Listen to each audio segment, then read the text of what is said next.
Hi everyone, welcome to my presentation of the refinery.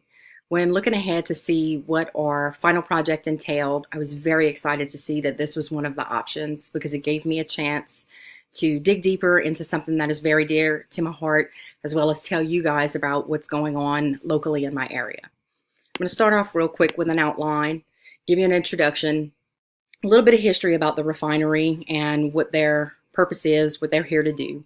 Couple of statistics that I found throughout my research, my observation that I was so blessed to be able to spend a whole day at the refinery with these gentlemen.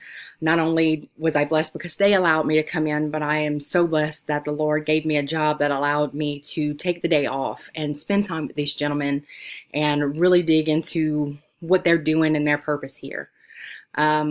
As well as being able to spend the day with them, I had a couple of gentlemen agree to talk to me, even though they were there.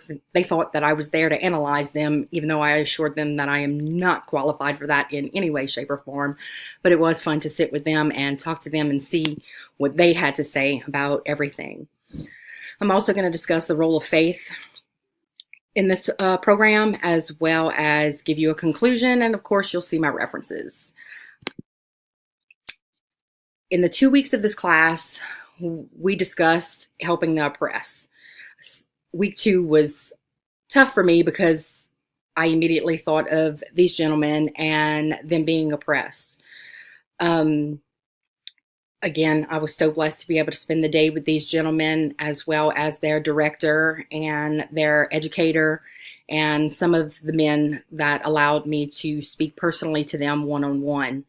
In this presentation, you're going to see God's work, not only with these gentlemen, but how our community is coming together to help these gentlemen who are going through a transition in their lives, not necessarily homeless, even though they technically are. They are in a transition period where they need to figure out where their next step is.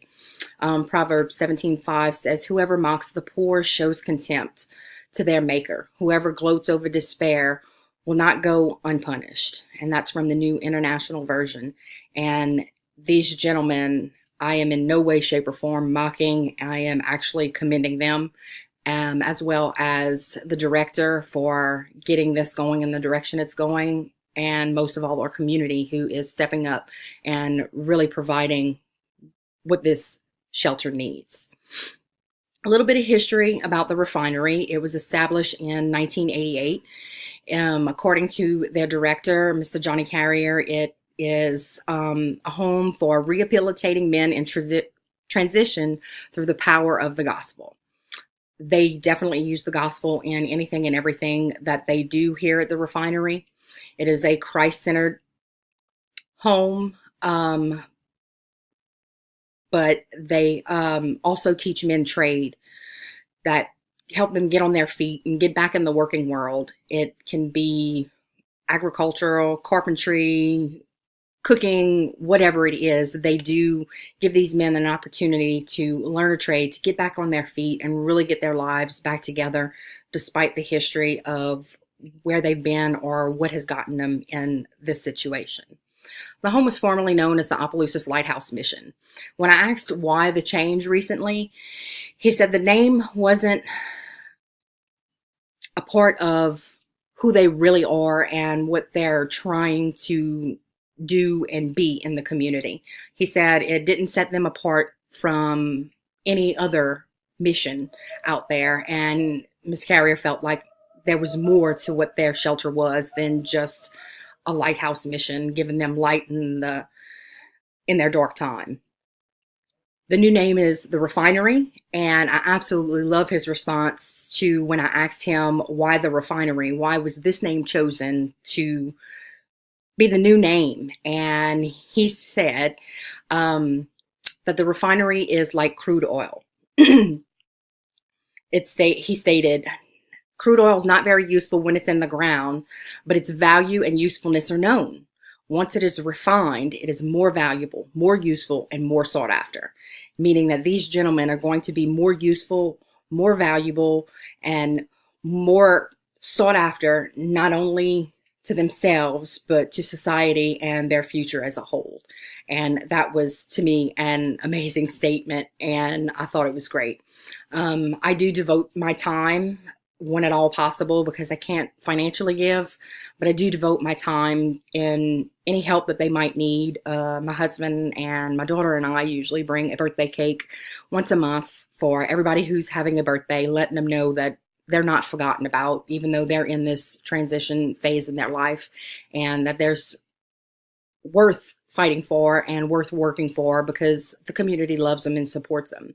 In addition to that, I try to help the gentlemen with resumes because they are trying to learn a trade, get back on their feet, get their lives back in line, get new jobs, and I help with the resumes to help them put their best foot forward on paper before they walk in and can sell themselves just because of who they are.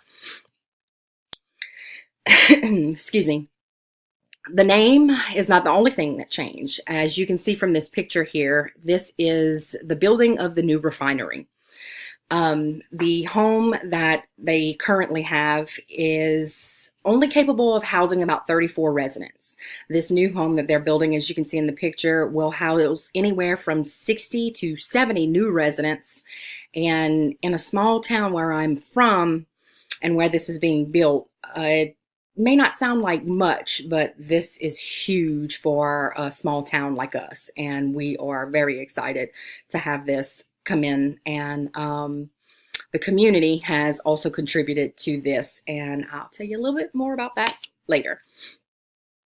This is a couple of statistics. As you can see from the graph, 73% of homeless people are unaccompanied, meaning there are single men, women out there that are homeless and looking for places to live. 9% are adults with no children, meaning couples. And then there's also 4% of those who are families that are homeless. But I think what was most shocking to me in my research was finding out that 14% of all of the homeless people in the United States are veterans. What our veterans have done for us, I think that is an unacceptable statistic, and we should have 0% of our veterans that contribute to the homelessness in the United States. I don't think anyone should be homeless, but especially not our veterans who have fought to allow us the opportunity to be where we are and especially worship how we wish to worship in our lives. This is a picture from the day I observed. This was a goals class that they had first thing Thursday morning on August 10th. I sat way in the back. It's actually a sanctuary for a church that they also built to help these men and give them a place to go to worship if they don't have what they consider a church home, especially since they're homeless. A video was played, and what I found the most interesting was it started off in prayer, and these gentlemen just freely talked, knowing I was there, not even really knowing who I was personally, even though they've seen my face in and out of there.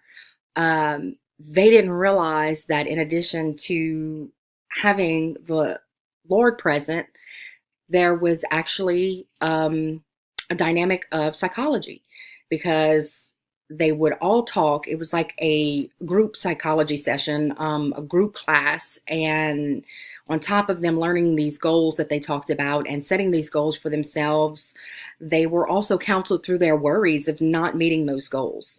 And though they knew they were there to be educated about something and have God present in it, they were unaware that it was actually psychology that was integrated into this. And that's one of the first things I noticed that I thought was very neat and very awesome.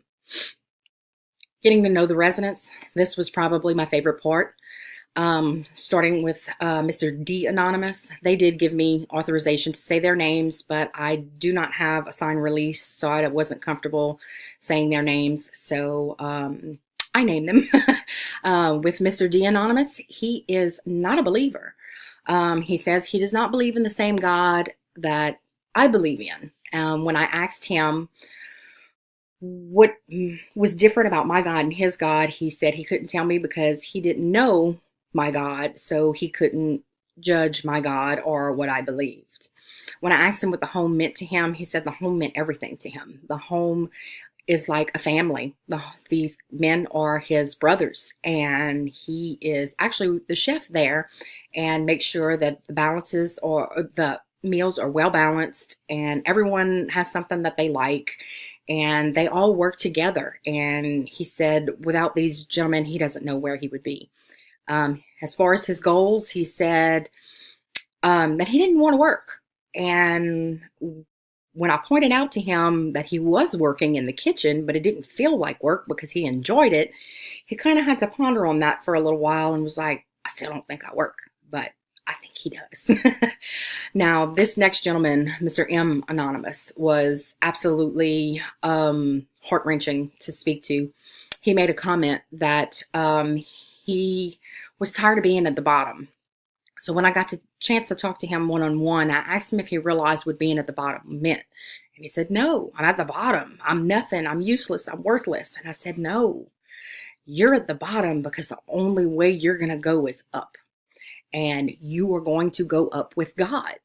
Because being at this home, he has experienced so much in his faith that he is way more faithful than he ever was in his life.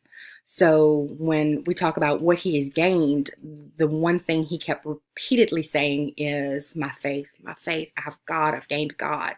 And I told him, you're not at the bottom. You have God. So you have everything. He did say that his faith is everything. And his future is endless. Now, whenever I was speaking to him, I also thought of something I had read in another book that I used when doing my research, because my daughter thought that all homeless people were drug addicts that were just out on the streets. And this was so true, not only to Mr. M. Anonymous, but also to what I was trying to tell my daughter. And it says, people who do not have work, who lose the support of neighbors, family, and friends, and who focus to live life on the street, and who are forced to live on life on the streets, may turn to alcohol and drugs as a way of escape. And that's what happened to Mr. M. Anonymous. He was an oil field worker, and he got stuck in the rut of the layoffs that this economy, unfortunately, dealt him. And he ended up turning to drugs. But now he's finding his way through Jesus Christ and through the refinery. The role of faith, you're not required to have a faith practice over there, but you are required to listen openly with what they have to say, because everything is faith. They pray before meals, before they endeavor into anything, and they've learned to lean on Christ. The faith is integrated in everything. God's work is definitely showing through this program, as well as the community support. I said I would tell you later how this community has contributed. Well, because of the community, this new refinery that's going to house anywhere from 60 to 70 homeless gentlemen in our area was done by grants and the contributions of this community. So everyone around here has come together and really made this happen, so these gentlemen have a place to call home and can rebuild their lives and get back on their feet. So good job, Louisiana. Conclusion, this is a place they can call home, and God is guiding them in everything that they do. Daily, they have the integration of Christ as well as psychology, even though they may not be aware that they are getting both. And definitely this could not be done without the community effort. Thank you for your time. I hope you enjoyed the refinery as much as I enjoyed spending the day with these gentlemen and getting to know them on a one-on-one and very personal basis. And I am looking forward to helping them out with anything and everything I can in the future if they need. God bless.